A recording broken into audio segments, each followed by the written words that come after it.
se tient devant un cristal brillant et ressent l'énergie de l'air. Il regarde autour de lui pour s'assurer qu'il est seul puis concentre son attention sur la pierre. En arrière-plan, le roi et Olivia la regardent attentivement alors qu'elle reste derrière le roi comme indiqué, une silhouette mystérieuse flotte au-dessus de lui rayonnant d'une présence divine tandis que le garçon se retrouve dans un espace surréaliste déroutant. Il écoute l'être expliquer la cause de sa mort, quelque chose d'absurdement pathétique. En apprenant qu'il est sur le point de se réincarner, il est amené devant une machine à piège à vie. Votre prochaine vie sera entièrement décidée par la chance. Le garçon s'approche de la machine et hésite. Poussé par la déesse, il la fait finalement tourner. Une capsule dorée tombe, rare et brillante. À l'intérieur, il trouve un papier doté d'une capacité inconnue, cette décomposition de toxines. Il la regarde, perplexe, essayant de comprendre sa valeur. Il regarde la compétence avec incrédulité et cri de frustration. Cependant, la déesse sourit fièrement et explique qu'il s'agit d'un pouvoir rare contre les toxines et les bactéries. Avant qu'il puisse protester davantage, un portail s'ouvre sous ses pieds. Elle lui fait calmement ses adieux, lui souhaitant bonne chance dans un monde plein de statistiques, de monstres et de magie. Il est absorbé. Paniqué, alors que sa nouvelle vie commence. Dans une pièce silencieuse d'un grand manoir, un petit garçon se réveille seul devant une table. La brise déplace les rideaux alors qu'il cherche lentement un bol de nourriture. Un homme endormi se demande si les événements étranges qu'il vient de vivre faisaient partie d'un rêve, peut-être le moment même de sa réincarnation. 5 ans se sont écoulés depuis sa renaissance. Aujourd'hui transformé en enfant, il est toujours maladroit, mais il décide d'essayer l'étrange capacité qu'il a obtenue grâce à Gotcha. Buvez calmement et activez pour la première fois la décomposition des extoxines. L'expérience fonctionne. Les bactéries sont complètement neutralisées. Sa capacité s'avère réelle. Frustré par les effets secondaires, les maux de tête et l'épuisement, vous décidez d'arrêter complètement de l'utiliser. Il la traite d'inutile et frappe la table avec agacement. Il se souvient soudain de sa séance d'entraînement avec son père et court dans la cour où les chevaliers s'entraînent déjà pendant qu'il se précipite pour rejoindre l'entraînement avec concentration. Brandissant son épée en bois de toutes ses forces. Malgré ses efforts, sa forme nécessite encore du travail. Son père, Logo, impuissant général d'un grand royaume. Il l'observe sévèrement et lui conseille de s'entraîner plus dur. A le remercie nerveusement, pleinement conscient des grandes attentes placées en lui. Il réfléchit à sa nouvelle vie privilégiée. Réalisant qu'il renaît au sein de l'influente famille Rundart, dirigeant d'une puissante région portuaire, alors qu'il s'entraîne sous le vigilant de son père, il commence à être convaincu que sa rare récompense du piège est ce qui a façonné son noble destin. À proximité, une noble nommée Camilla regarde avec un gentil sourire. Un jeune chevalier en formation salue respectueusement Logus, qui le félicite fièrement, disant qu'il ressemble à un vrai gentleman. L'entraînement de Grint étant déjà préparé, Camilla et Logus partent pour l'aider, le laissant continuer seul sa pratique de l'épée.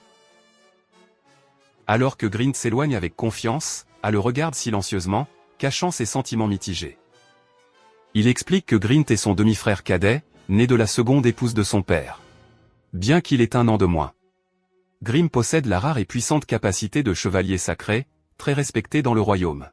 En revanche, a réfléchi à sa propre capacité à décomposer les extoxines, ce qui semble inutile en comparaison, le laissant dans l'ombre de son frère.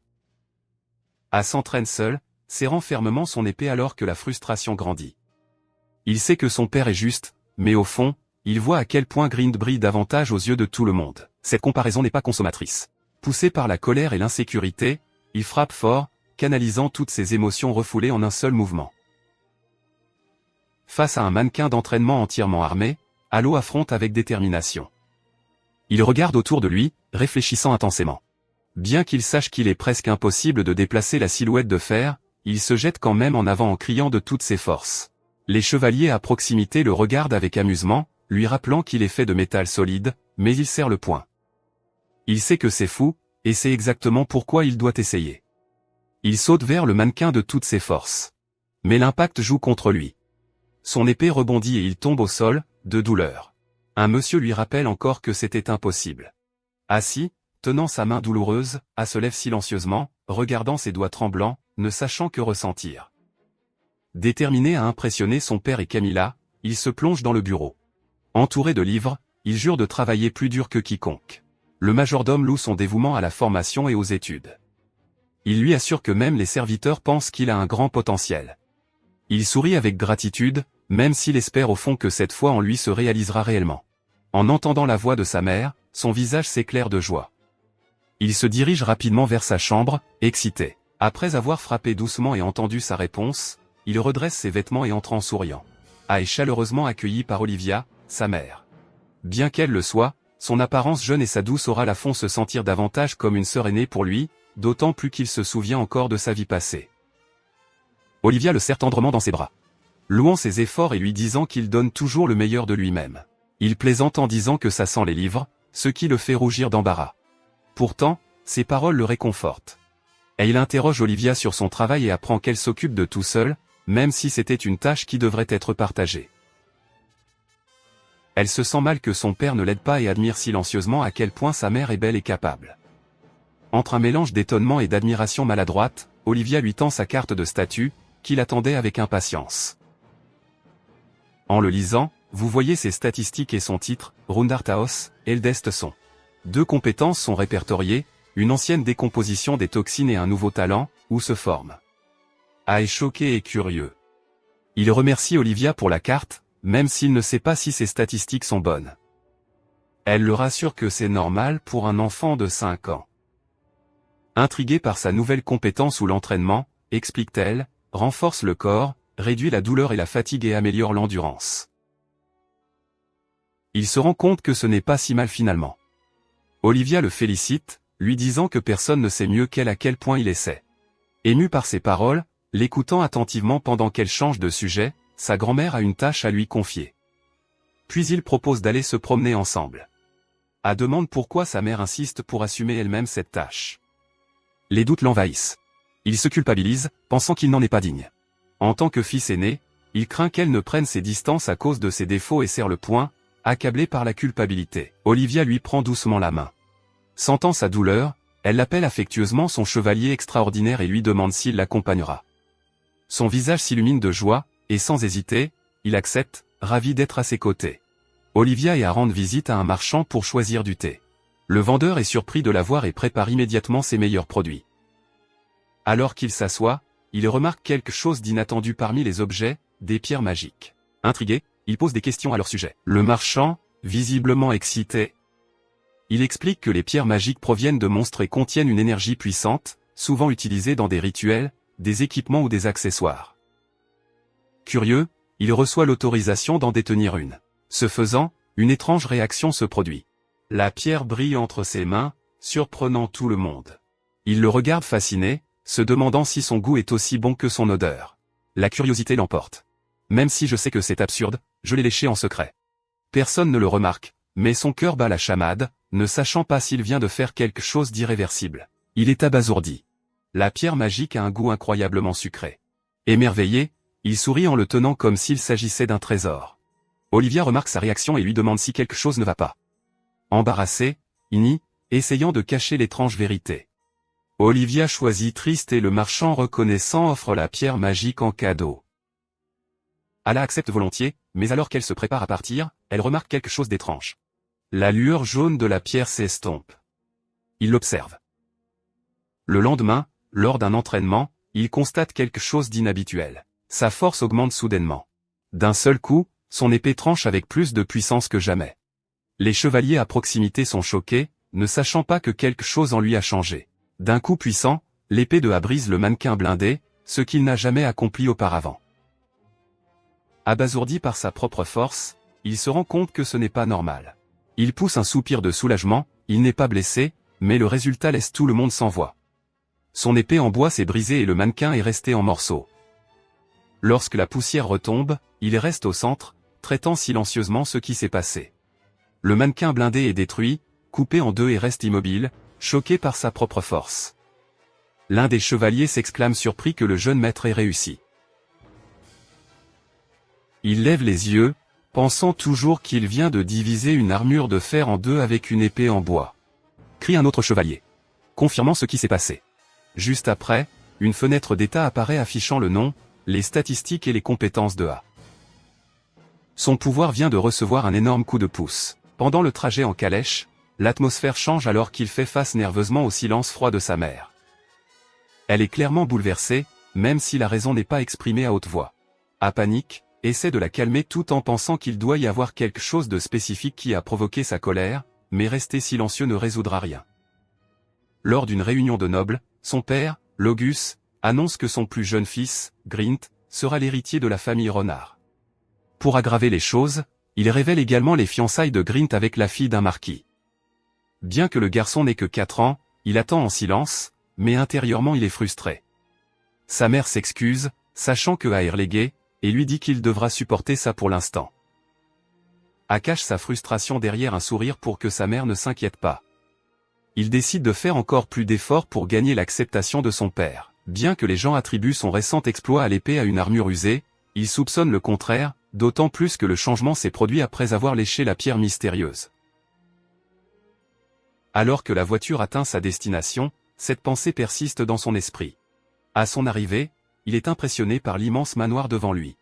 C'est majestueux et élégant, comme je n'en ai jamais vu auparavant. Une statue garde l'entrée, renforçant la présence imposante du lieu. Il est évident qu'ils sont entrés dans le monde de la noblesse. Là, sa mère est émerveillée par la taille du manoir. Olivia commente calmement que cela ressemble à un palais royal. En le guidant vers l'avant, elle lui assure de la suivre et de lui faire confiance, sachant bien à quel type de pression sociale il sera confronté. Elle ne pouvait pas assister à la fête car chaque famille ne pouvait amener qu'un seul enfant et Green avait déjà été choisi.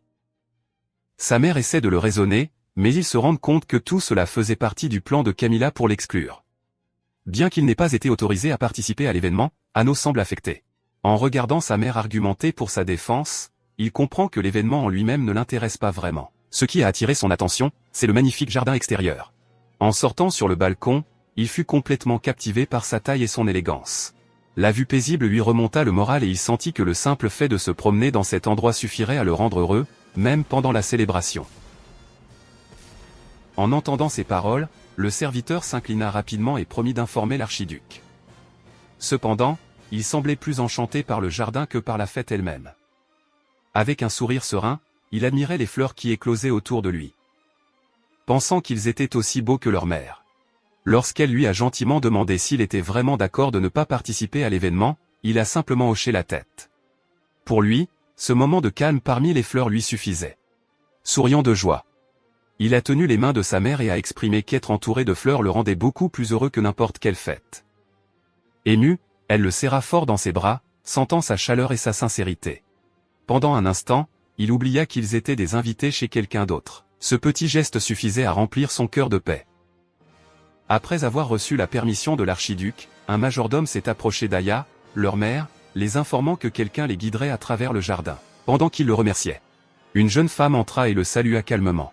Il regarda avec curiosité et lui demanda s'il était le fils aîné de la famille Renard. Sa présence a changé l'atmosphère, marquant le début d'une nouvelle interaction. La jeune fille s'est présentée comme étant Cla, petite fille du comte Auguste. Chef de la famille Auguste. Avec un doux sourire et des manières raffinées, il affichait sa noble lignée, laissant à silencieusement surpris par son statut et son allure. Il hésita, mais se présenta à Cla, curieux de sa présence. Cla, posée et polie, s'est excusé pour le malentendu causé par sa famille. Après un bref silence gêné, il proposa formellement de guider Aya Olivia à travers le jardin, les invitant à profiter de la promenade. Alors qu'il parcourait l'élégant jardin, à s'émerveiller devant les fleurs resplendissantes, qualifiant la scène de mystique. Il applaudit gracieusement tandis qu'Olivia admirait silencieusement son environnement. Bien qu'impressionné, il était plus ému d'être aux côtés d'Olivia, qu'il aimait beaucoup. Le groupe a continué à explorer le jardin radieux, maintenant chaleureusement éclairé par le soleil couchant, émerveillé par la magie de la cour intérieure. Cla a fait remarquer que la vue devenait particulièrement belle au coucher du soleil. À l'intérieur de la grande salle, les nobles murmuraient à propos de ses liens avec la famille Renard. Les rumeurs se répandirent rapidement, certaines étant impressionnées par son talent de chevalier sacré. D'autres le comparant à son frère aîné. Pendant ce temps, Théla marchait devant en silence, indifférente au ragot. Pour elle, il ne se distinguait pas par son pouvoir ou sa réputation, mais par sa douceur, quelque chose qu'elle remarquait plus que n'importe quel titre ou rumeur. Visiblement captivée, la félicita sans hésiter, la prenant par surprise. Embarrassée mais flattée, Cla resta immobile un moment. Le groupe a ensuite porté son attention sur une rose bleu vif, une rareté connue sous le nom de rose flamme bleue. Cla a expliqué sa valeur et sa rareté, en mentionnant à quel point l'environnement devait être spécifique et parfait pour qu'il puisse s'épanouir. À écouter attentivement, impressionnée à la fois par la fleur et par les connaissances de Cla. Elle expliqua calmement que les épines de la rose bleu vif étaient imprégnées d'un poison si mortel qu'on pouvait tuer 1 millier de personnes. Il a ajouté que le nom de rose flamme bleue vient de la sensation de brûlure intense provoquée par la toxine. A fut visiblement surpris lorsqu'il réalisa à quel point une si belle fleur pouvait être dangereuse. Olivia est intervenue, disant que, malgré son danger, la fleur pourrait devenir un véritable joyau. Lorsqu'on lui a demandé si cela signifiait la forcer à faire quelque chose qu'elle n'était pas, Olivia a précisé qu'il s'agissait de se transformer en un véritable trésor, pas dans un faux. Cla a expliqué que si tout le poison de la rose à flamme bleue était extrait avec succès, elle se transformerait en une gemme à elle seule. Olivia a ajouté que le poison de la fleur avait le pouvoir de cristalliser les choses. On dit qu'il est devenu le plus beau joyau jamais vu, appelé cristal étoilé, car son éclat rappelait le ciel nocturne avec ses pétales qui brillaient comme des étoiles. Cependant, a découvert que purifier la fleur était extrêmement difficile et coûteux. Cla a mentionné qu'il n'y avait que 2 roses de ce type dans tout le royaume de Heim. Olivia a révélé qu'elle avait dû dépenser 6 mois d'impôts régionaux rien que pour en purifier un. Laissant à étonner de voir à quel point c'était cher et rare. Elle se souvenait alors de l'époque où les gens admiraient sa capacité rare, poison décomposition X. Elle avait le pouvoir de neutraliser n'importe quelle toxine ou poison. Mais les effets secondaires le laissaient toujours étourdi et faible, ce qui rendait son utilisation difficile. Maintenant, face à Cla, il niait silencieusement l'idée qu'il était inutile ou que ses capacités n'avaient aucune valeur. Puis, essayant de changer l'ambiance, il lui a demandé si elle voulait voir l'étoile de cristal, laissant entendre qu'elle pourrait peut-être encore faire quelque chose de significatif. Il a enfin compris ce qu'il devait faire. Malgré les avertissements, il a tendu la main et a pris la dangereuse rose bleue, connue pour contenir un poison mortel. Juste au moment où Clay et Olivia lui criaient d'arrêter, une lumière jaillit du corps de A, activant son pouvoir. La scène est devenue tendue et dramatique alors que sa compétence ex-poison décomposition commençait à prendre effet. A entra dans un état de purification, flottant parmi les bulles, comme s'il était sous l'eau, sentant le poison expulsé de son corps, comparant cette sensation à celle de boire du soda à la menthe. Cependant, quelque chose le dérangeait cette fois-ci, il ne ressentait plus la même chose qu'avant. Même si le processus a fonctionné, il y avait quelque chose de différent. Ignorant les avertissements de la jeune fille, il serra fermement la rose venimeuse. Sa main brillait vivement alors qu'il canalisait sa capacité unique, se rappelant avec confiance que son pouvoir était le plus efficace contre le poison. Déterminé, il croyait pouvoir enfin prouver ce qu'on lui avait toujours dit, qu'il était né pour ce moment. Avec un sourire calme, il observa le résultat entre ses mains. La rose, désormais purifiée, brillait d'une intensité et d'une beauté unique. Il tenait le cristal 20 ans. Le joyau légendaire qui n'apparaît que lorsque tout le poison a été retiré de la fleur. Cla fut surprise par l'audace de A, incapable de croire qu'il aurait pu toucher et purifier une fleur aussi dangereuse. A, à genoux, tenait humblement devant elle la rose cristallisée, lui disant qu'il lui avait apporté ce qu'elle désirait tant. Ce geste laissa Cla sans voix, choquée par ce qu'elle voyait. A restait agenouillé devant elle, lui offrant la rose cristallisée qu'il avait créée de ses propres mains. En silence, avec un sourire serein sur le visage. Il a offert le don qui représentait non seulement son pouvoir, mais aussi son dévouement. Cla le regardait, surprise et émue, tandis qu'une des femmes à proximité les regardait avec étonnement dans les yeux. Alors qu'il craignait que Cla ne se moque de ses paroles, il désespérait, honteux de s'être laissé emporter par l'instant. Son visage rougit alors qu'il reculait nerveusement. Cla, de son côté, complètement abasourdi, rougit également, posant une main sur sa poitrine sans savoir comment réagir face à la situation inattendue. Le garçon lui offrit timidement un petit cadeau. Après un moment d'hésitation, la jeune fille l'accepta et leurs mains se touchèrent brièvement. Ils rougirent tous les deux, sentant un calme chaleureux entre eux. Sous le clair de lune, la jeune fille sourit tendrement en tenant le petit cadeau contre sa poitrine. Entourée de roses épanouies, elle l'accepta avec joie, son expression remplie de bonheur serein. Dans le jardin au clair de lune, il a timidement offert un cadeau fait main, suscitant l'admiration de son entourage. La fillette, Cla, l'accepta chaleureusement et en demanda bientôt un autre à offrir à sa mère. Au fur et à mesure que la soirée avançait, l'air était rempli de gratitude et de sourires tranquilles, les deux familles appréciant le moment de paix avant de se dire au revoir. Cla lui dit fermement de l'appeler formellement, avec un ton qui ne laissait aucune place à la discussion. Gêné mais souriant, il accepta. À la fin de la nuit, les invités ont commencé à partir pendant qu'il attendait avec sa mère, remarquant que son père était en retard. Olivia a posé des questions sur son mari pour découvrir qu'il était parti plus tôt pour une autre fête. Abasourdie et blessée, elle resta silencieuse alors que la vérité lui revenait. Baissant les yeux, il se demanda si son père ne voyait vraiment aucune valeur en lui. Sa mère lui a demandé gentiment s'il tenait toujours à son père. Il hésita, luttant contre ses sentiments. Bien qu'il ressente de la gratitude pour avoir été élevé, il ne pouvait pas pardonner la façon dont son père traitait sa mère. En entendant les paroles de son fils, Olivia sourit tendrement, émue par sa sincérité. Puis, avec une détermination soudaine, il lui prit la main et lui dit qu'il partait, incapable de lui permettre de continuer à endurer cette douleur. Sous le ciel éclairé par la lune, Olivia souriait en l'emmenant loin du château avec de la détermination dans les yeux. Elle lui promettait de l'emmener dans le plus bel endroit de tout son pays sous la nuit sereine où elle enleva sa bague. Disant qu'il n'avait plus besoin de lui avec un doux sourire, il passa un bref appel pour organiser son départ et lui dit ensuite qu'ils retourneraient ensemble au port de la ville alors qu'il reviendrait sous le ciel nocturne. À se sentir réconforté par le sourire de sa mère, mais lorsque la voiture ne s'arrêta pas, une inquiétude l'envahit. Sa mère lui demanda calmement d'attendre encore un peu, avec une expression calme qui cachait quelque chose qu'il ne comprenait toujours pas. Alors qu'il regardait dehors, la confusion l'enveloppa.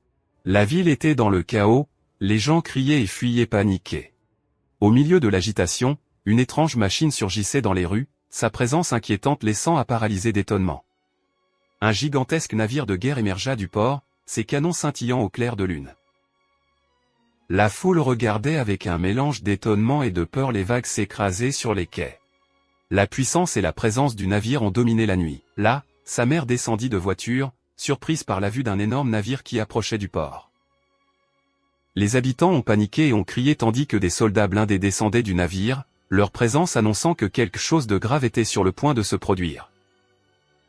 A et sa mère se sont retrouvés face à des rangées de soldats armés en parfaite formation. A était inquiet, mais sa mère essayait de le rassurer. Alors que la tension augmentait, un personnage mystérieux s'approcha, s'adressant directement à. Une femme chevalier en armure étincelante s'avança, ôta son casque et révéla un visage aimable. Elle s'est présentée comme étant Christina Bernstein et a salué respectueusement, marquant le début de leur rencontre. A compris que les chevaliers n'étaient pas des ennemis.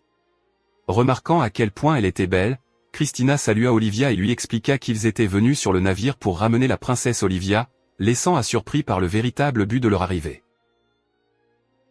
Olivia a promis de tout expliquer plus tard. Ensemble, ils montèrent à bord du navire avec Christina.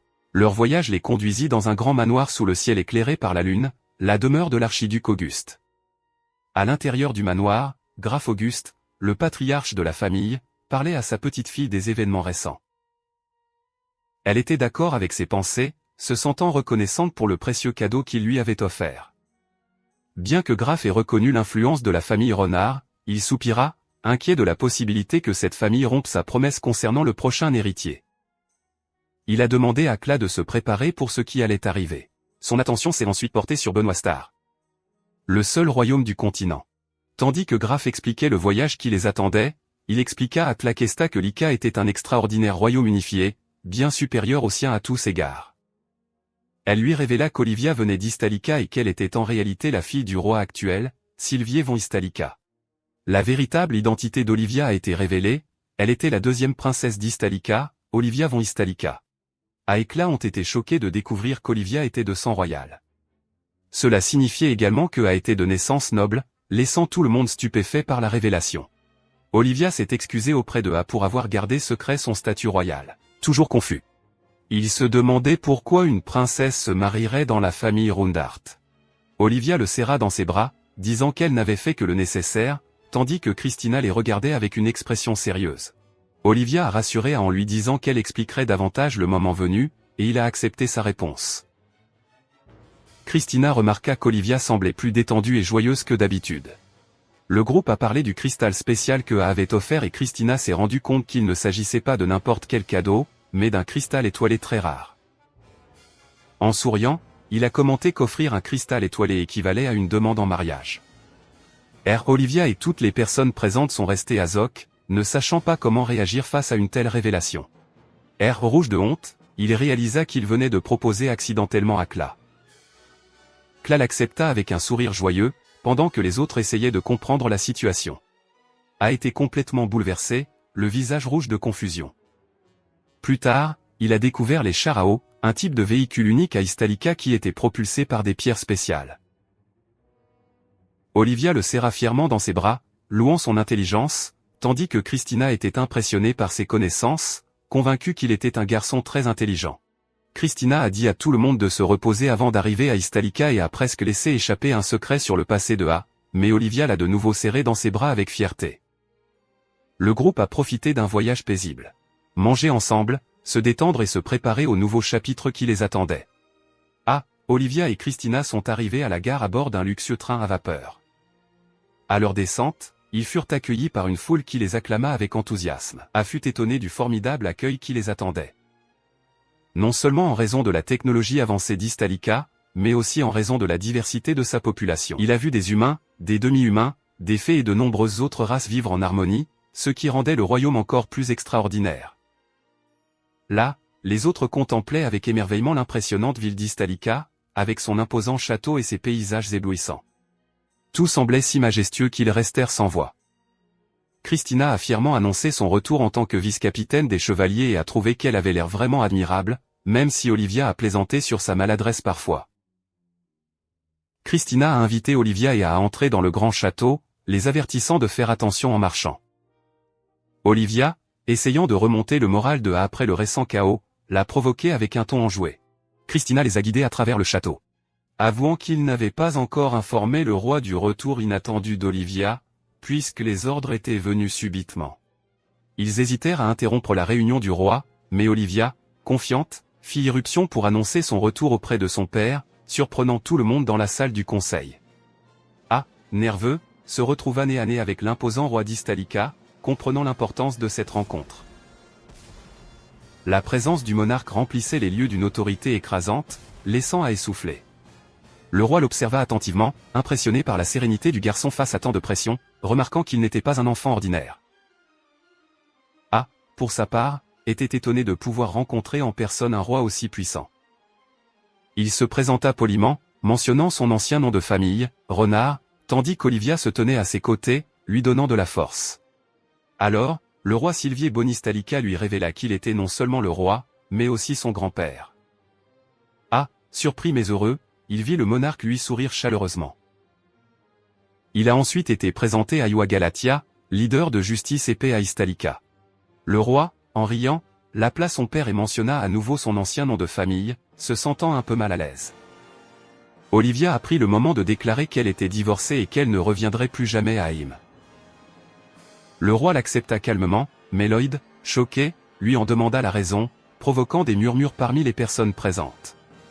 Olivia a expliqué que sa principale raison était qu'elle ne pensait pas pouvoir être heureuse en restant à Aim. Ces paroles laissèrent tout le monde stupéfait, y compris le roi et Lloyd. Le monarque a immédiatement mis fin à la réunion, a ordonné que tout ce qui avait été discuté reste secret et a exigé qu'Olivia explique les détails plus tard. Il a ensuite demandé à Warren et Kadema d'être appelés. Lorsqu'ils arrivèrent tous les deux, l'ambiance changea complètement. Sa présence même dégageait une aura si intense qu'elle perturbait les Doblois. Pourtant, Joy essayait de le rassurer, expliquant que Warren n'était qu'un gentleman vétéran et que tout serait bientôt fini. Warren claqua des doigts avec confiance, prêt à commencer sa tâche. A fut choqué de découvrir que le chat qui parlait était en réalité la fille aînée du roi, Kadema Bonistalica. Elle a soutenu qu'il ne devrait pas être exclu de l'héritage simplement parce qu'il avait hérité des pouvoirs de sa mère. Olivia a insisté sur le fait qu'il ne devrait plus s'inquiéter pour lui. Direct et pratique, Kadema demande au roi la permission de tout expliquer personnellement à l'un. Le premier ministre Warren Lark a alors commencé à révéler la vérité sur le mariage d'Olivia. Il ne s'agissait pas d'amour ou d'une simple alliance politique, mais de cristaux marins, une ressource rare que seul le royaume de Aim possédait et dont Ystalica avait désespérément besoin. Ces cristaux, créés à partir d'os de monstres marins, étaient essentiels à la fabrication d'outils magiques à Ystalica. En l'écoutant, il réalisa que ce qu'il avait toujours cru être des outils magiques courants à Aim. En réalité, il s'agissait d'objets bien plus puissants et précieux qu'il ne l'avait jamais imaginé. Warren a poursuivi en expliquant que les outils magiques d'Ystalica étaient supérieurs car ils utilisaient ces cristaux marins, des minéraux qui étaient autrefois abondants. Mais ils avaient presque disparu. Alors que d'autres nations utilisaient des matériaux plus fragiles,Ystalica développa des méthodes uniques pour améliorer l'énergie magique des cristaux, permettant ainsi l'utilisation massive d'outils magiques dans tout le royaume. Cependant, alors que les ressources s'épuisaient,Ystalica chercha des alliances pour en obtenir davantage, ce qui conduisit au mariage d'Olivia avec Aim. En échange des cristaux,Ystalica promit de protéger le royaume allié. Warren a rappelé que ses obligations politiques et stratégiques constituaient le poids que devaient porter les nobles. Lorsque la conversation a porté sur la manière de trouver de nouvelles sources de vers de mer, Olivia est intervenue calmement. Il leur a rappelé que ses recherches sur ce sujet étaient déjà terminées et que son divorce ne signifiait pas qu'il avait abandonné ses fonctions. Tout le monde a été choqué en l'entendant. Tandis qu'il réalisait que le rôle de sa mère était bien plus important qu'il ne l'avait imaginé, lié non seulement à la diplomatie, mais à la survie même du pouvoir magique d'Ystalica. Olivia présenta ses découvertes au Conseil royal, expliquant qu'elle avait travaillé aux côtés de marchands et d'aventuriers pour localiser une nouvelle source de cristaux marins. Ces recherches l'ont conduite à une découverte inattendue, une nation insulaire à l'ouest de Jin appelée Euro, où des cristaux, auparavant enfouis profondément sous la mer, étaient remontés à la surface. La surprise se répandit dans toute la pièce lorsqu'il comprit les implications de cette nouvelle. Cette découverte pourrait modifier l'équilibre des pouvoirs et restaurer les ressources magiques dontYstalica avait désespérément besoin. A réfléchi au dévouement de sa mère, comprenant le temps et les efforts qu'elle avait investis dans son devoir. Malgré les difficultés et le traitement injuste qu'elle a reçu après la naissance de A, elle n'a jamais cessé de sourire. Elle était respectée de tous. Admirée pour sa grâce et sa gentillesse, et a toujours tenu bon avec une sérénité exemplaire. Même en assumant ses responsabilités de noble et de mère, elle ne l'a jamais oublié, trouvant toujours le temps de l'accompagner et de lui offrir son affection. Il se sentait coupable de ne pas pouvoir la rembourser pour tout ce qu'elle avait fait pour lui. Lorsqu'il s'excusa, les autres se turent, comprenant le poids de ses paroles. Le roi rejeta gentiment ses excuses, indiquant clairement qu'il représentait pour eux quelque chose d'inestimable, une existence précieuse qui valait n'importe quel effort ou sacrifice. Olivia le serra tendrement dans ses bras, son expression remplie de chaleur et de gratitude. À ce moment-là, elle ressentait seulement de la gratitude pour le connaître, pour son existence et pour le lien qu'ils partageaient en tant que mère et fils. Il regardait sa mère avec une profonde admiration, ressentant un immense respect pour tout ce qu'elle avait accompli. Les autres ont également reconnu la force et la croissance d'Olivia. Elle était non seulement devenue plus belle, mais aussi plus forte. Le roi, impressionné par son dévouement, profite de l'occasion pour lui accorder une reconnaissance bien méritée.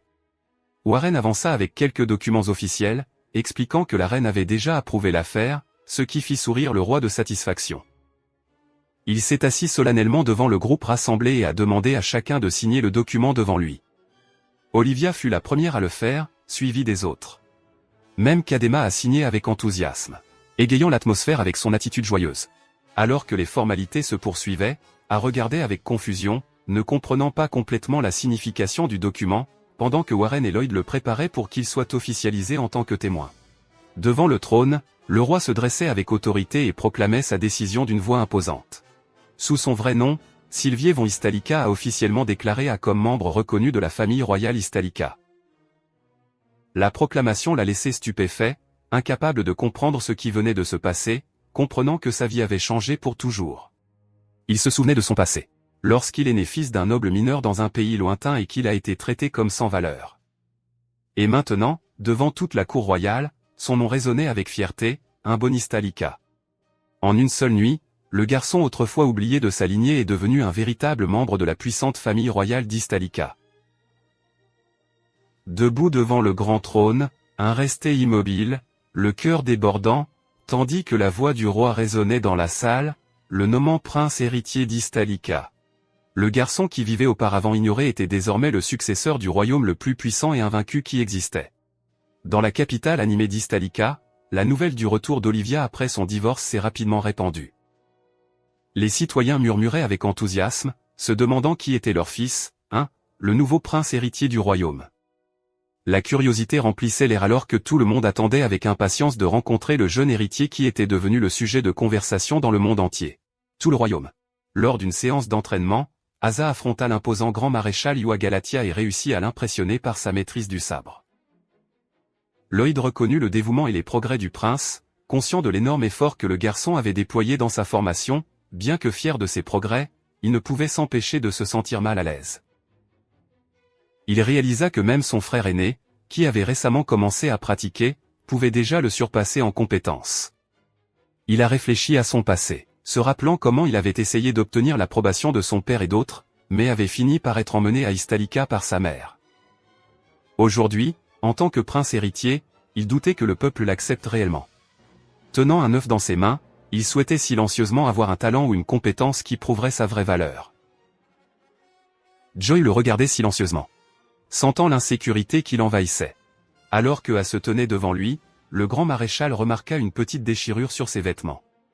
Sans hésiter, il sortit un kit de couture et commença à le réparer lui-même, laissant Asa complètement surpris. Voir le puissant guerrier coudre avec tant de soin était une image étrange, presque comique, et il ne savait s'il devait rire ou rester sans voix devant la tendresse inattendue qui se cachait sous cette présence imposante. Joy libéra soudain une immense énergie, se déplaçant avec une intensité étonnante alors que des dizaines de bras spectraux apparurent autour d'elle, travaillant à une vitesse incroyable. En un clin d'œil, la déchirure des vêtements de Asa fut parfaitement réparée. Il regarda sa tenue avec incrédulité, incapable de croire que le redoutable grand maréchal venait de raccommoder son uniforme avec une précision chirurgicale et une rapidité surhumaine. Lloyd a fièrement révélé que son talent inné était la couture, surprenant encore plus Asa.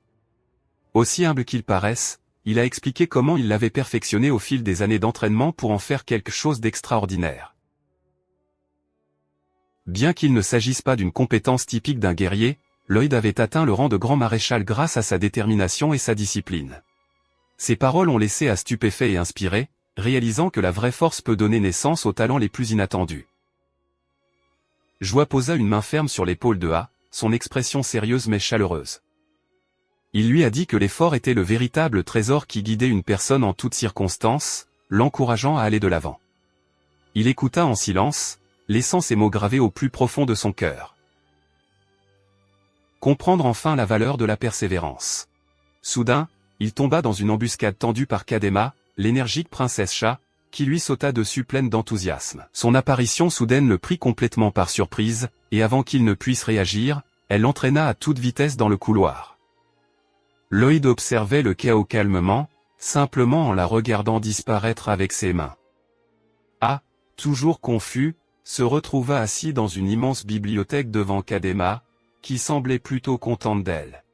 Alors qu'il essayait de comprendre pourquoi elle l'avait amené là, il l'entendit expliquer qu'Olivia lui avait demandé de vérifier quelque chose le concernant. Bien que son explication soit vague, Asa s'est vite rendu compte qu'il n'y avait aucun moyen d'échapper à sa nature curieuse et espiègle.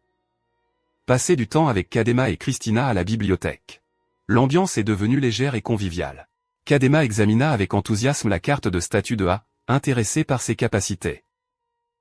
À la surprise générale, ses statistiques avaient augmenté. Et parmi eux est apparue une nouvelle capacité mystérieuse appelée Absorbe. La découverte a intrigué les deux filles, réalisant que Asa était bien plus spécial qu'elles ne l'avaient imaginé. Kadema a révélé que Asa avait hérité des traits raciaux d'une adriade de sa mère, Olivia. Asa, surpris, parvenait à peine à assimiler l'idée de faire partie de l'esprit de la nature. Kadema, amusé par sa réaction, a ri en expliquant qu'elle pouvait même faire pousser des racines sur son corps, tout comme Olivia, le laissant complètement perplexe. Elle a ensuite expliqué que la famille royale d'Ystalica possédait du sang mêlé provenant de diverses races, notamment des humains, des chats et des citydriades. Par conséquent, les descendants pourraient hériter de traits inattendus de leurs anciens ancêtres. En écoutant, Kadema a souligné quelque chose d'étrange, ses stats augmentaient trop vite. Asa, étonné, en découvrit la raison. Il absorbait inconsciemment l'énergie magique des pierres magiques, une capacité rare et puissante. Kadema a expliqué que les monstres devenaient plus forts en consommant des pierres magiques. Mais les humains ne pouvaient pas le faire parce qu'ils étaient venimeux. Cependant, grâce à sa capacité unique, ex-toxin décomposition, il a pu absorber sa puissance en toute sécurité.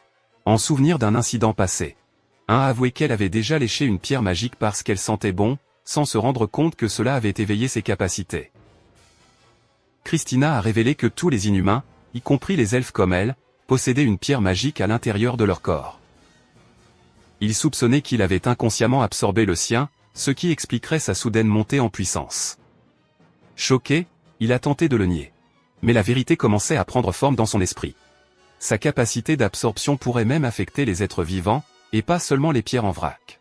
Christina se souvenait que sa soudaine faiblesse avait commencé pendant le trajet en calèche vers la capitale, provoquée par une consommation involontaire de son énergie magique. Kadema a précisé que Christina ne serait pas blessée tant qu'elle n'absorberait pas complètement sa pierre magique. Soulagé, Asuka se calma pendant que Kadema préparait une expérience pour tester sa théorie.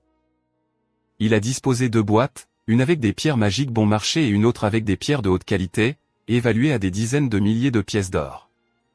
Il commença avec l'un des moins chers, absorbant soigneusement son énergie. À la surprise générale, il y est parvenu sans difficulté, terminant l'intégralité de la boîte sans problème. Kadema, amusé, lui a demandé s'ils avaient bon goût, tout en poussant un soupir de soulagement après avoir terminé le test. Alors, curieux, a décidé d'essayer une pierre de haute qualité pour voir à quoi elle ressemblerait une fois absorbée. La couleur de la pierre s'est estompée, signe que son énergie avait été épuisée.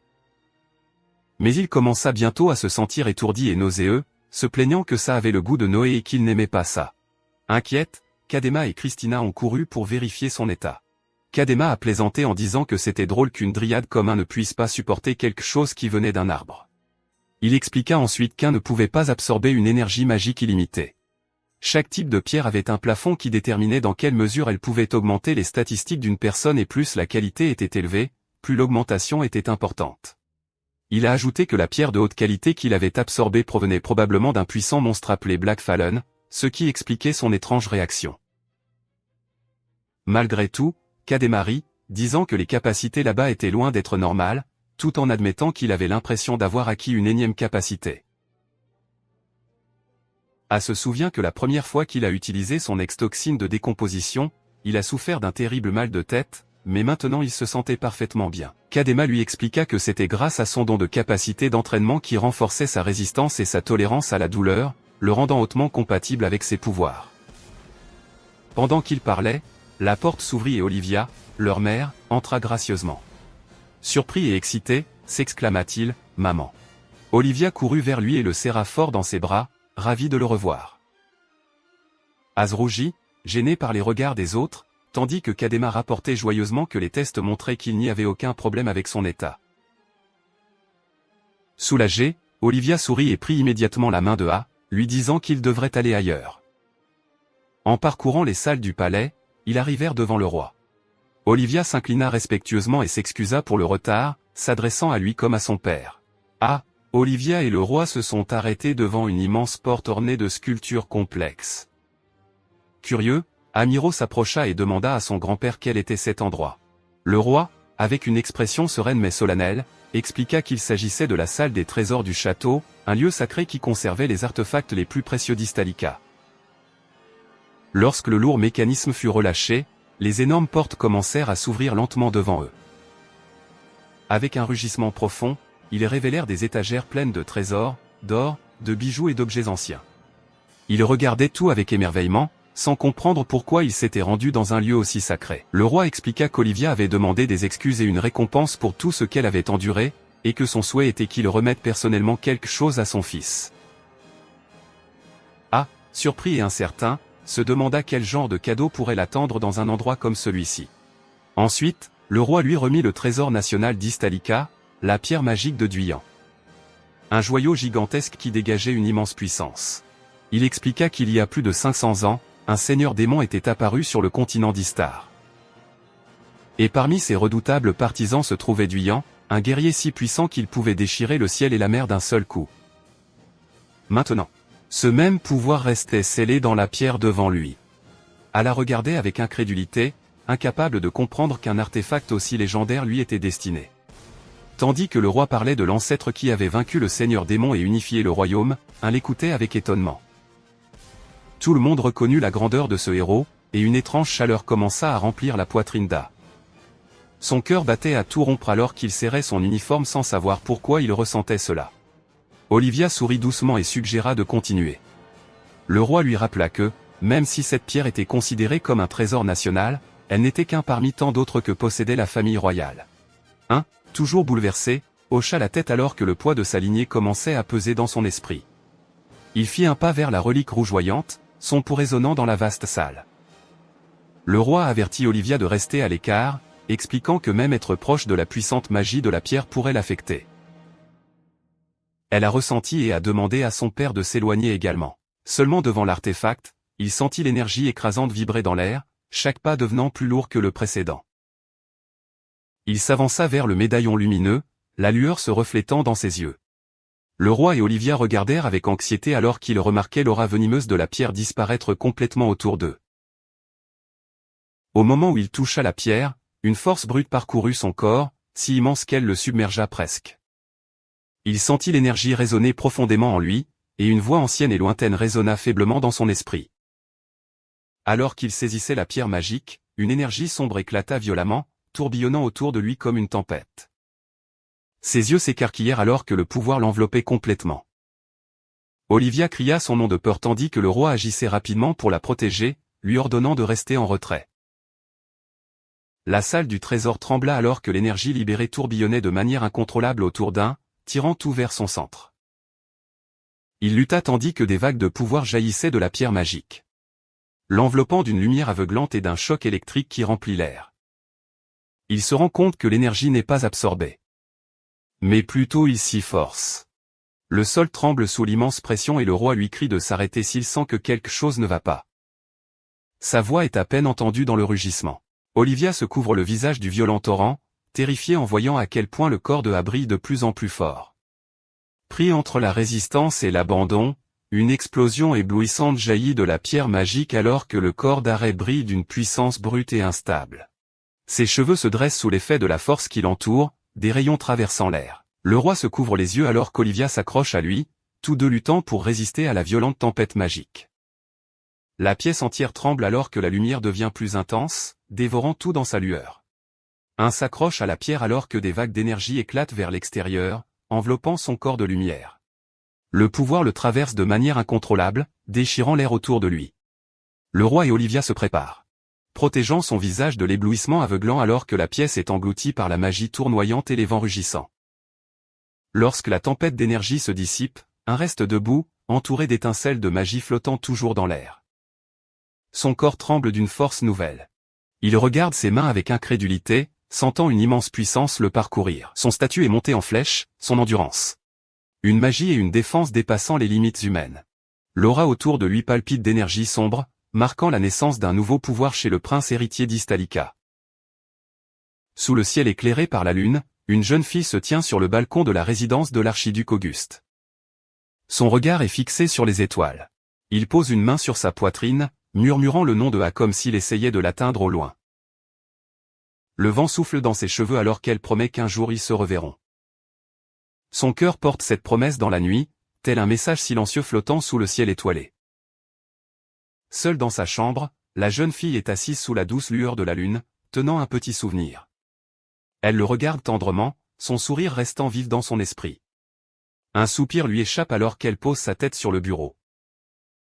Sentant le poids de son absence, ce n'est pas juste, pense-t-elle, elle presse le cadeau contre sa poitrine, sa chaleur est la seule chose qui lui reste de lui cette nuit-là. Une femme de ménage entre dans la chambre de Clone pour vérifier comment il fait ses devoirs, comme son père l'a demandé. Ne vous inquiétez pas, Clone répond que tout est fini. Surprise, la femme de ménage commente que cela aurait dû prendre une semaine. Mais Clone sourit en disant qu'il l'a terminé en quelques jours parce qu'il était tellement concentré.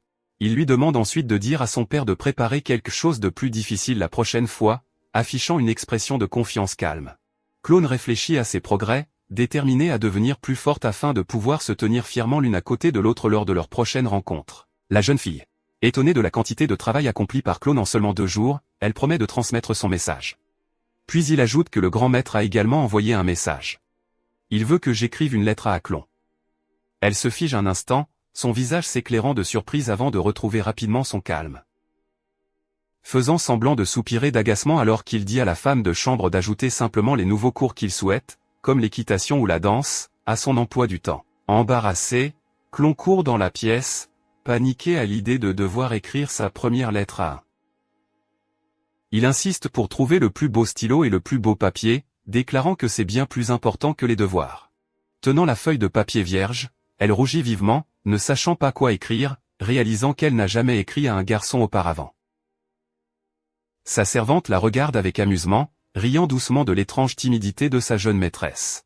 Alors que Clone proteste, affirmant qu'il prend cela complètement au sérieux, soudain, tenant sa lettre, il court dans le couloir. Remerciant la jeune fille alors qu'elle part à la recherche du grand maître. La servante lui crie que rien n'est pressé, qu'il ne va nulle part, mais Clone ne s'arrête pas. Ses pensées sont pleines d'étain. Pendant l'exécution, il pense à tout ce qu'il veut lui dire, son expression douce et mélancolique. La scène se termine avec elle regardant le ciel au clair de lune, se demandant ce qu'il fait à ce moment précis. Après avoir absorbé le trésor national, apparaît devant sa famille, son corps rayonnant d'une force renouvelée. Olivia le serre fièrement dans ses bras, heureuse de voir à quel point il a grandi, tandis que son grand-père observe les résultats avec admiration, qualifiant son pouvoir de splendide et digne de quelqu'un qui a absorbé une telle relique. Malgré les éloges, le vieil homme lui rappelle qu'il doit rester humble, que le pouvoir ne suffit pas s'il ne devient pas un vaisseau assez fort pour le contrôler. A écoute sérieusement et hoche la tête, comprenant parfaitement le poids de ses paroles. Le roi commente que tout semble s'être déroulé comme Olivia l'avait prévu, laissant entendre qu'elle avait déjà prévu cette issue depuis son divorce. Il lui demande pourquoi elle a caché le pouvoir de Had d'absorber les pierres magiques, sachant à quel point elle l'aime. Olivia baisse les yeux, admettant qu'au début il ne pensait qu'à remplir son devoir de royauté. Mais après s'être marié avec la famille Renard, sa confiance en eux l'a fait douter de l'avenir. Il resserre sa robe, montrant le poids de ses décisions, tandis qu'il l'observe en silence, ressentant l'émotion derrière ses paroles. Finalement, Olivia admet la vérité, elle n'a jamais eu le courage de soutenir Logus, son mari. Le choc se propage dans la pièce alors qu'il avoue qu'il est né dryade, pas complètement humain. Les yeux de son père s'écarquillent lorsqu'il comprend la profondeur de sa décision. Had reste silencieux, confus, mais conscient de la gravité de ce qu'il entend. Olivia baisse la tête et s'excuse auprès de son père. Avouant qu'une fois qu'il a décidé de divorcer, tout ce qui s'est passé aujourd'hui faisait déjà partie de son plan. Après les aveux d'Olivia, le roi lui dit calmement qu'il doit lui parler en privé. Il hésite, mais acquiesce en signe de compréhension et quitte la pièce en silence. Alors qu'il s'éloigne, les deux restent assis sur un balcon surplombant la ville. L'atmosphère devient dense mais sereine. Une conversation longtemps retardée est sur le point de commencer entre le père et la fille. Le roi et Cadomar partagent le thé tout en discutant de la situation d'Olivia. Le roi admet que la marier avec la famille Renard était probablement une erreur, surtout avec la lignée Dria impliquée. Confus par la conversation, demande ce que signifie exactement l'enracinement. Catamar éclate de rire et explique sans embâche ce que signifie faire un enfant, faisant avaler son verre au roi et la gronde d'être si directe.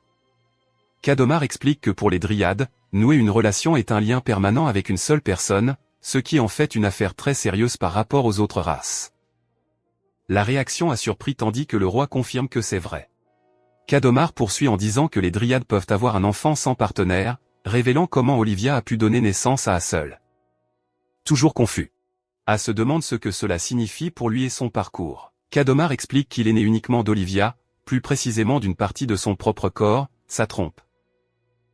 Le roi ajoute qu'Olivia, bien que tenue par le devoir royal de produire des héritiers, ne pouvait pas prendre une relation à la légère en raison de sa nature de dryade. Catamar commente que les dryades possèdent un charme hypnotique, probablement la façon dont Olivia a géré son mariage. Le roi réfléchit que sa décision d'agir seul a dû être très difficile, car il accepte calmement la vérité sur sa naissance unique. Il dit calmement qu'il ne se soucie pas de ce que les autres pensent de sa mère, convaincu qu'elle a traversé beaucoup de choses pour lui donner la vie. Le roi ajoute que les actions d'Olivia étaient difficiles mais justifiées. Depuis que la famille Renard a rompu l'accord pour faire de leur fils le prochain héritier, Had est soulagé. Son ventre grogne et Cadomar rit, impressionné par son calme malgré tout. Le roi met en garde contre une relique dangereuse dans la salle d'audience, la pierre magique du roi démon, préservée comme trésor national. Cadomar lui dit sévèrement de ne jamais entrer dans cette pièce, même par accident. Surpris. Il se rend compte que cela vient du même roi démon que son ancêtre a vaincu.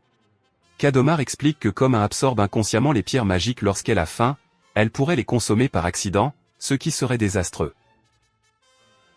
Mentionnant que sa mère lui avait dit que le premier roi était un héros reconnu de tous, Cadomar le confirme en affirmant que ce roi était admiré tant pour sa force que pour sa gentillesse, un véritable champion. Curieux, demande si une telle personne serait célèbre même dans d'autres pays, et Cadomar répond que toutes les nations du monde connaissent la gloire du premier roi. A réfléchi à tout ce que sa mère a fait pour lui et se sent coupable de ne pas l'avoir récompensé. Ne sachant pas si sa force ou son titre de prince héritier le définit, il lutte avec sa propre valeur. Il déclare alors avec détermination son désir de faire ses preuves et de le montrer à la famille Renard. Qui a abusé de sa mère, combien il est précieux. Avec une détermination brûlante dans les yeux, il se lève et crie son objectif de devenir un grand roi, capable d'être à la hauteur du légendaire premier monarque. Sa voix résonne pleine de détermination, marquant le début de sa véritable ambition. Dans le doute, se demandant si son rêve d'égaler le premier roi semble arrogant. Mais le vieil homme lui assure que ce n'est pas irrespectueux. Avec un sourire calme, il propose de le guider personnellement, laissant l'art de l'épée aux autres. Reconnaissante et motivée, Henna accepte avec enthousiasme, prête à commencer sa formation le soir même. La femme énergique l'attrape soudain, excitée à l'idée d'analyser son nouveau pouvoir, l'entraînant avant qu'il ne puisse protester. Au milieu du chaos, le vieil homme les regarde avec un doux sourire, commentant que cela lui rappelle quelqu'un qui lui est cher du passé, son expression se remplissant de nostalgie. Le temps passe tranquillement et l'été arrive à Ystalica. Maintenant plus confiant et posé, il revient sur ses 8 mois là-bas, plein de croissance et d'entraînement. Alors qu'il se tient au soleil, un léger sourire apparaît sur son visage, préparé à ce qui va arriver lorsque quelqu'un l'appelle au loin. Son entraînement s'intensifie lorsqu'il est emmené dans une forêt où errent de vrais monstres. Ses mentors l'avertissent que contrairement aux entraînements de combat, ces créatures essaieront en réalité de le tuer. Quelques instants plus tard, les buissons remuent et une énorme bête émerge, ses griffes s'enfonçant dans le sol alors qu'elle se prépare, les nerfs tendus, à affronter sa première vraie bataille. Un gigantesque rat des forêts qui rugit férocement. Ses mentors le regardent attentivement alors qu'il insiste pour y faire face seul. Déterminé à prouver sa valeur, il étudie les griffes et les crocs de la créature et ajuste sa position. Conscient qu'une seule erreur pourrait vous coûter cher. Élimine rapidement le premier monstre, restant ferme et impassible. La confiance brille dans ses yeux alors qu'il reprend ses fonctions. D'autres créatures émergent de l'ombre, mais au lieu de reculer, il sourit d'un air de défi. Prêt à continuer à se battre et à s'améliorer encore plus. Après avoir vaincu plusieurs monstres, un se tient fier parmi leurs corps tombés, le visage plein de confiance alors que ses mentors louent ses progrès.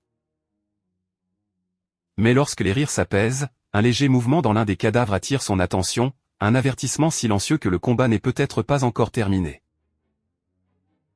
Le monstre, que l'on croyait vaincu, se jette sur A avec une vitesse terrifiante, mais il réagit instantanément, l'abattant d'un seul mouvement net. La créature explose en morceaux, laissant tout le monde sans voix devant ses réflexes et sa précision. A reste ferme, avec une expression sereine qui montre clairement à quel point il a grandi. Révèle sa nouvelle capacité, Ghost Hand. Le pouvoir hérité d'Aiguillant. Un bras sombre et éthéré s'étend du sien, palpitant d'énergie magique. Expliquer qu'il peut contrôler sa forme et sa force grâce à son mana et qu'avec le clou personnalisé que l'Académie lui a donné, son potentiel augmente encore plus. C'est la seule capacité que le Chevalier Noir maîtrise jusqu'à présent. Mais cela suffit pour démontrer ses progrès rapides. Il adopte une nouvelle technique utilisant la main fantôme, poignardant un monstre et drainant sa pierre magique même s'il est encore en vie. Il appelle cette capacité paille noire, émerveillé par sa puissance et le goût unique de l'essence magique. Ses mentors le regardent avec incrédulité, impressionnés mais inquiets, réalisant que ce qu'il fait est à la fois incroyable et terrifiant. En parcourant la ville avec Chris et Lloyd, A1 remarque un magasin familier et le souligne. Chris explique que c'est Majli, un célèbre magasin de pierres magiques qui approvisionne même le château. Curieux et excité, il accepte avec joie l'offre de Lloyd de venir jeter un œil. Lloyd reste dehors pour éviter d'attirer l'attention, demandant à Chris de l'accompagner discrètement, son identité n'ayant pas encore été officiellement révélée. Enveloppé dans une cape pour cacher son statut royal, suit Chris alors qu'ils entrent dans le magasin de pierres magiques, ignorant que quelqu'un les regarde silencieusement de l'intérieur. À l'intérieur, et Chris sont accueillis par le propriétaire flamboyant et confiant, qui le salue avec effusion tout en adoptant une pose dramatique. Son maquillage épais et sa présence extravagante attirent immédiatement l'attention de A, le laissant un peu dépassé par la scène inattendue. Chris accompagne le garçon au célèbre magasin de pierres magiques. Même s'il était un peu hésitant, elle le rassure en lui disant que le propriétaire, bien qu'excentrique, est digne de confiance et gentil. À l'intérieur, une femme reconnaît Chris et la salue avec un sourire, ils ne se sont pas vus depuis un moment. La femme la taquine de manière ludique parce qu'elle joue le rôle de garde du corps du garçon. Pendant que Chris tente de garder son sang-froid, le propriétaire les accueille chaleureusement, amusé par cette visite inattendue. Se sentant un peu déplacé, le garçon s'excuse doucement et suit Chris plus profondément dans le magasin. Il explique son intérêt pour voir les pierres magiques, ce qui attire l'attention du gérant. Elle semble intriguée et vante sa curiosité, soulignant à quel point il est rare de trouver quelqu'un d'aussi jeune qui s'y intéresse. Son attitude s'adoucit et elle dit qu'elle aimerait être son amie, même si le garçon reste timide. Il leur permet ensuite d'explorer librement, en les avertissant de ne pas toucher aux pierres ou aux cristaux, car certains peuvent être dangereux. Chris s'assoit discrètement et il commence à regarder autour d'eux. Le garçon regarde les pierres brillantes exposées, leur énergie crépitant légèrement dans l'air. Grâce à son entraînement de sa pression d'absorption, il ne perçoit désormais que de faibles traces de magie autour de lui. Il se souvient qu'avant l'entraînement, même l'arôme d'une pierre bon marché l'envahissait. Alors qu'il continue de regarder, un objet attire son attention, une étrange pièce intitulée Pile. Le vendeur explique que la pierre provient d'une wyverne blanche, une créature prisée pour sa viande. Curieux, le garçon décide de l'acheter immédiatement, surprenant Chris. La vendeuse lui offre une remise en son honneur. Chris lui rappelle de garder son identité et ses capacités secrètes. Il mentionne qu'il utilisera le récent salaire que son grand-père lui a versé et elle est d'accord, en disant que ce n'est pas grave si cela le rend heureux. Avec un petit sourire, il se prépare à payer. Le garçon choisit plusieurs autres pierres magiques, son enthousiasme grandissant avec chacune d'elles. Le total s'élève rapidement à une somme considérable, laissant Chris visiblement dépassé par tout ce qu'elle dépense. Le commerçant sourit et commence à emballer soigneusement les achats.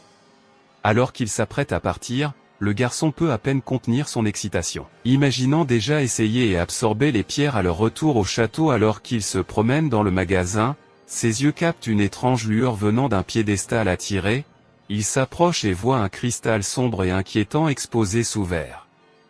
L'air autour d'elle est lourd, sa présence ne ressemble à aucune autre pierre que j'ai jamais vue.